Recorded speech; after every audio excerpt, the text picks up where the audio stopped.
भाजपची निवडणूक ही शिवसेना विना लढलेली नाही. प्रथमच अख्खी शिवसेना त्यांच्या बरोबर नाही. याचा इफेक्ट काही आपल्या भिवंडी लोकसभेवर होईल का? शिवसेना आम्ही शिवसेना कुठे आहे? पूर्ण शिवसेना दोन गट झाले. काय सांगाल हे बघा, काय फरक पडेल का त्याचा? काय नाही पडणार.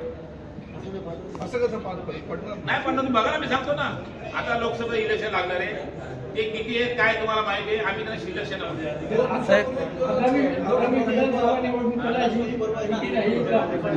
जर तुम्ही जर म्हणताय असं तर अर्धी शिवसेना गेली. आमची राष्ट्रवादी बरोबर आहेत ना.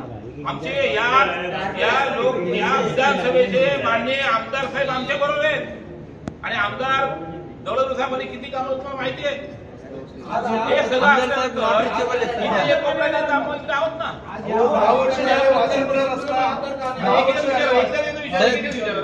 आमदार साहेब नॉट रिचेबल आहे सध्या. आमदार साहेब का आले नाही? एक रस्ता आहे वाशिमचा मुख्य रस्ता 10 वर्ष झाले तो झाला नाही.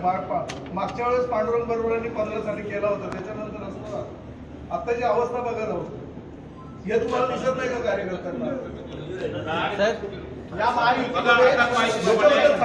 5.5 कोटी त्या रस्त्याला मंजूर झालेले आहेत.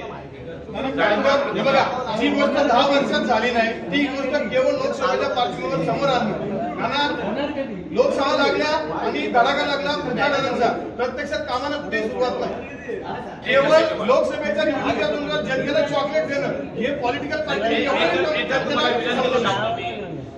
काम देणं हे शासन पैसे देतोय. ठेकेदार कोण असते? ठेकेदारांनी नारळ फोडल्यानंतर काम त्यांनी केलं असतं. त्यांना वर्षाची मुदत असते, 2 वर्ष मुदत असते. हे आपण नाही करू शकत ना. ओपन टेंडरमध्ये पण आम्ही जर काम मंजूर त्याचं फॉर्म आम्ही तर नारळ फोडणार ना. ठेकेदारांनी काम मागे पुढे होईल. कुठली कामाला होतं सांगा बघ तुम्ही. प्रश्न राष्ट्रवादीचे तालुका प्रमुख आपले आमदार आता नॉट रिचेबल आहेत, त्याबद्दल आपण काय सांगाल? आमदार भाजपच्या कुठल्याही पत्रकार परिषदेला येत नाही, नेमके कारण काय? आमदार महायुती बरोबर आहे तर किमान आमदारांनी तालुका अध्यक्ष आपण सांगा. भारतीय घटनेचे शिल्पकार डॉक्टर बाबासाहेब आंबेडकर यांच्या 133व्या जयंतीनिमित्त सर्वप्रथम भारतीय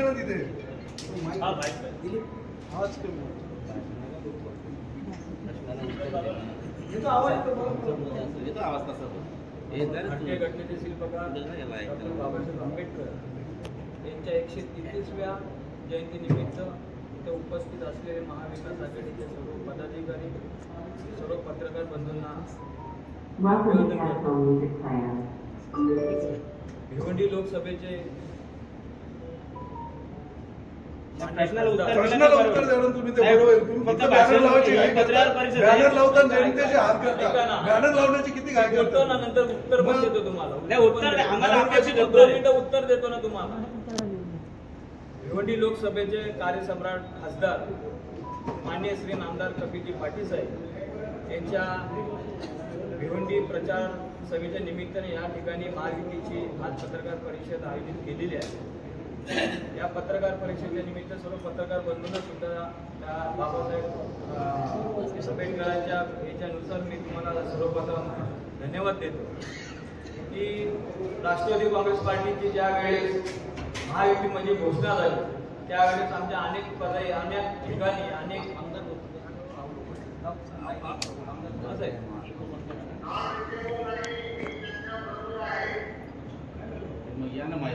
मैदानात या ना. कुठं आहे कपिल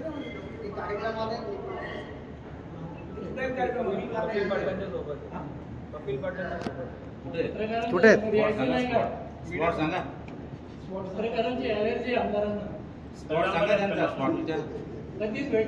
सध्या नॉट रिचेबल आहे. आमदार साहेब पत्रकार परिषद पण नाही घेतली. आमदारांच्या नाराज आहेत.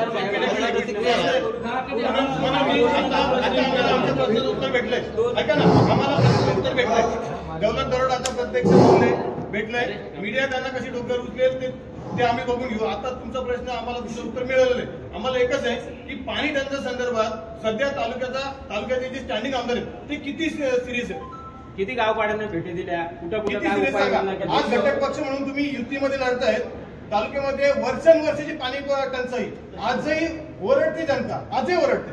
नानांनी मागाशी सांगितलं करोड रुपयांचा दरवर्षी आराखडा होतो, का पाणी टंचाई अजून क्लिअर होत नाही? भावली हा अपवाद होऊच शकत नाही. मग करोड रुपये गेले कुठं, कोणाच्या खिशात गेले, का पाणी टंचाई निवारण होत नाही?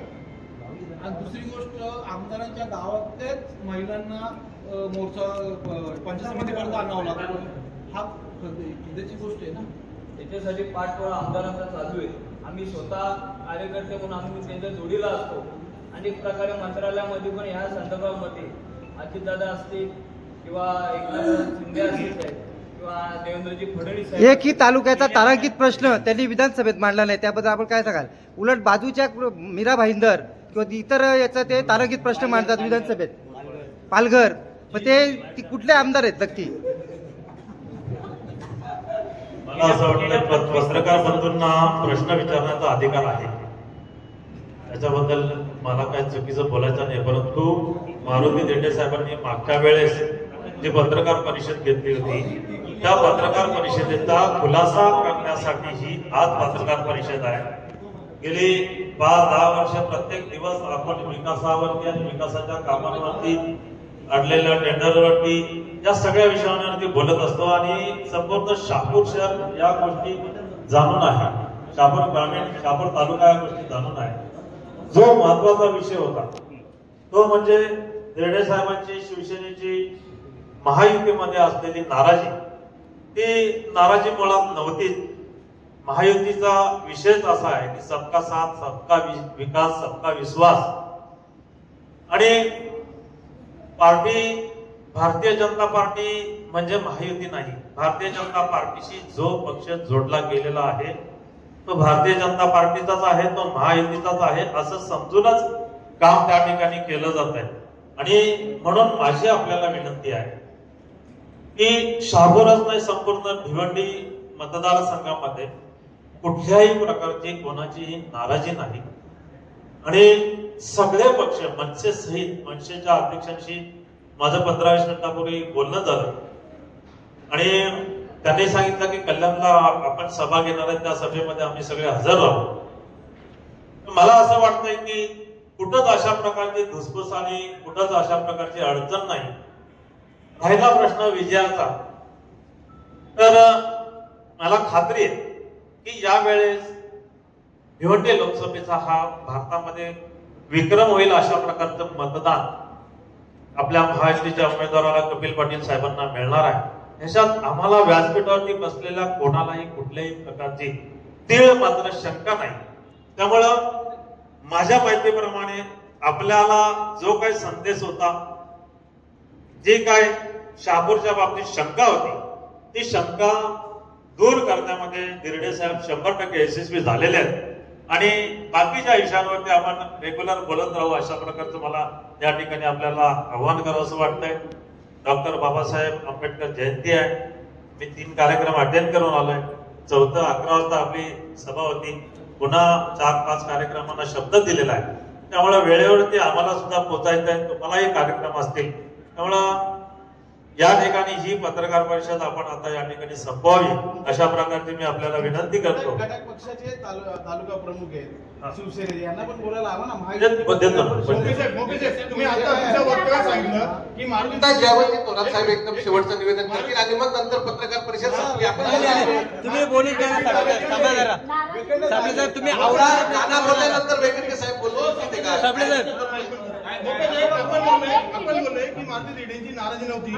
मग नाराजी नव्हती तर केवळ दबाव तंत्र होतं का भाजपवर, याचा खुलासा आपण करायचा.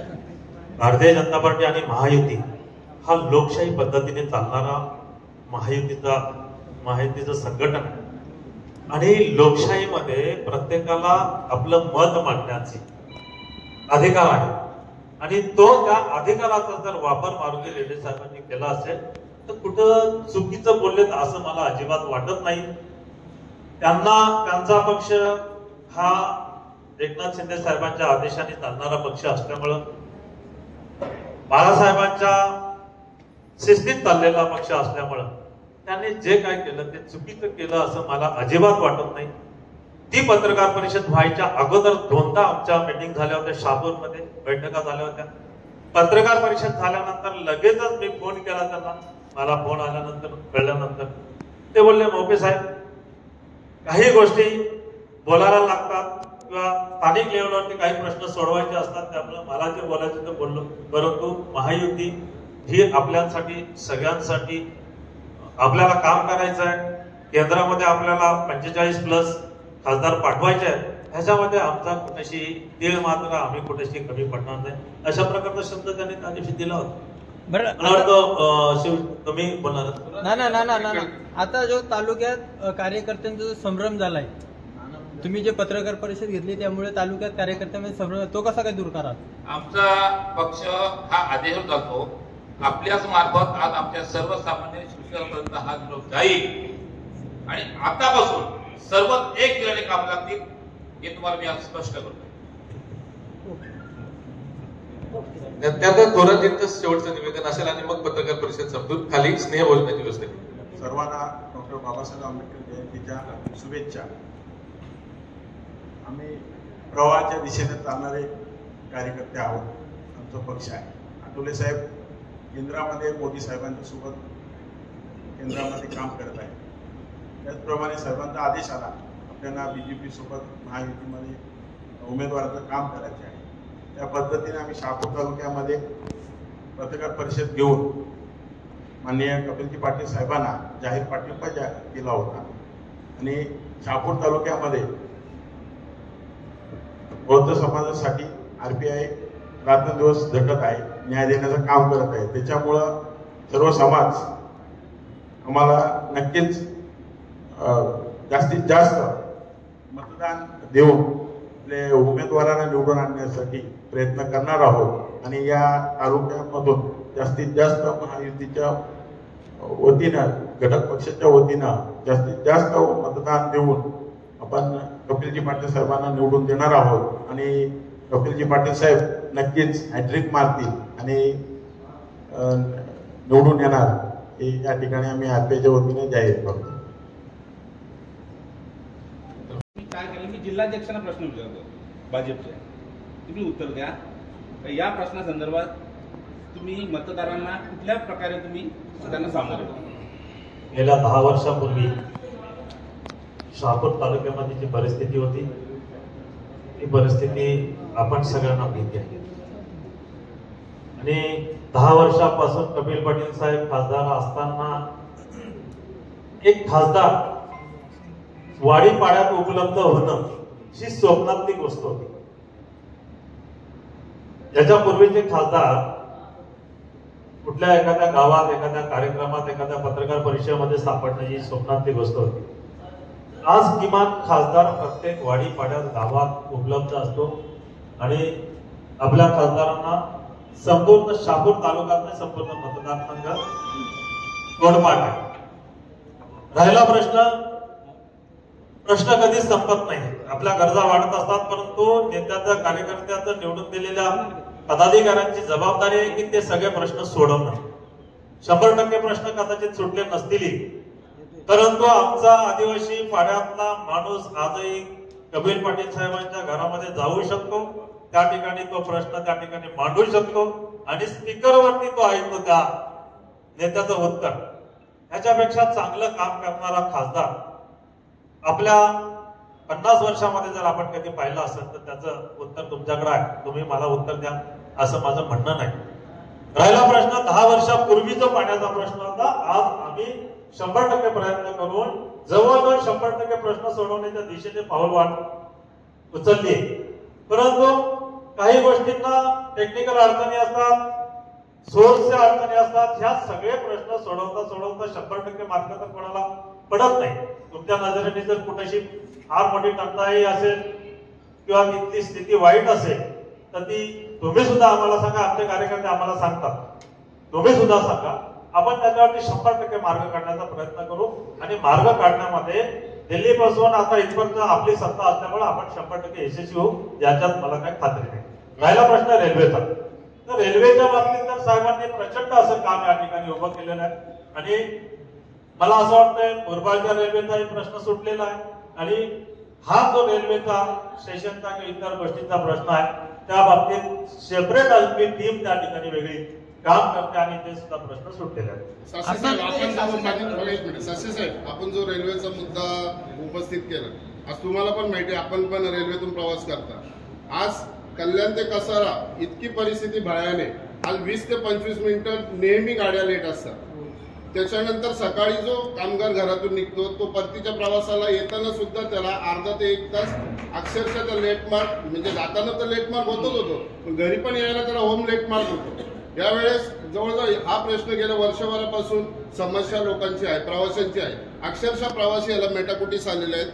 दुसरा प्रश्न माझा असा आहे की मी कसारा स्थानकामध्ये जो आपण पादचारी पूल रेल्वेकडून बांधलाय त्या पुलाला अक्षरशः लिफ्ट नाही, एक्सिलेटर नाही आणि त्याला मोजून 55 पायऱ्या. त्यामुळे नाशिक ते मुंबई जो प्रवास चालू आहे प्रवाशांचे इतके हाल आहेत. आणि होम प्लॅटफॉर्म असताना सुद्धा उपनगरीय लोकल गाडीचा ही लोक 1 नंबर आणि 2 नंबरला मेन लाईनवर गाड्या घेतात. त्यावेळेस प्रवाशांची इतकी धावपळ होते की प्रवासी अक्षरशः तिथे अपघात होण्याची शक्यता आहे. याला आपण रेल्वे प्रशासन म्हणून किती प्रयत्न केले आतापर्यंत. मी तुमचे नंदकुमार देशमुख जे आहेत महासंघाचे, मी त्यांच्याशी पण हा मुद्दा घेतलेला आहे. मुळात म्हणजे हा अक्षरशः जिव्हाळ्याचा प्रश्न आहे साहेब. गेल्या अनेक वर्ष रेल्वे प्रवासांची आम्ही लोकांनी अनेक प्रयत्न केलेले. आम्ही DRM JM बोलत असताना DRM JM ला आम्ही सांगितलं की बाबा कल्याण ते कसारापर्यंत बऱ्याचशा प्रवाशांचे खूप हाल होत आहे. परंतु त्याने असं सांगितलं की ज्या लांब पल्ल्याच्या ज्या गाड्या वरून येतात त्या गाड्या टाइम टू टाइम CST ला पोहोचणं म्हणजे ते टाइमवर जाणं एवढ्या लांब पल्ल्याच्या असल्या कारणाने 5-10 मिनिटं थोडाफार लेट होते. परंतु साहेबांना सांगितल्यानंतर की साहेबांनी सांगितलं DRM साहेबांनी की आपली 3री लाईन वाढल्याशिवाय आपल्याला कुठल्याही प्रकारे इथे कुठलाही बदल होणार नाहीये असे त्यांनी स्पष्ट सांगितलं.